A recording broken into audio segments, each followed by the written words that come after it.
Before we connect the two sides of our heart, we're going to prepare each side to make sure that all of our tails are not going to be seen.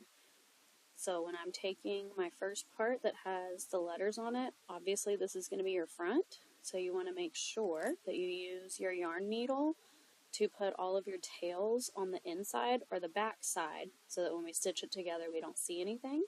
So for the letter, I'm going to just insert my needle into the next loop or the next hole right there. It helps me to thread the needle if I bend the yarn in half or fold it in half and kind of wiggle it side to side to get it to thread through. I'm just pulling it all the way through and then sending it all the way through the back so that way there's nothing sticking out on the front. I'm going to do the same thing with any of the tails that I have going on.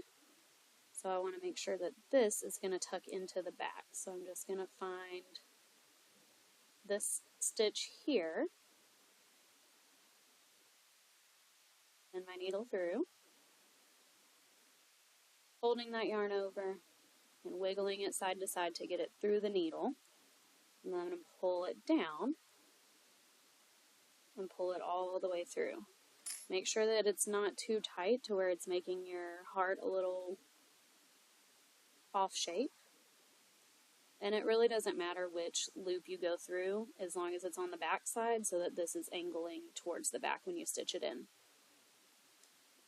For me, I would want to send it through a couple more stitches just to make sure that this doesn't come undone,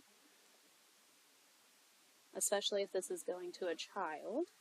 So I'm looking right here because I can tell this stitch is right there. And I'm just going to weave it right in to a few stitches just for a little bit of extra security. Again, if you go through different loops on the back than I do, it is not a big deal. None of this is going to be seen because it will be on the inside of your heart. And you can snip off any of the extra tails like this. Especially be sure with your letters that you send this through a few times so that it doesn't come out and unravel your letters on you. Once you have all of your tails tucked in and trimmed off, then we will come back and stitch the two hearts together.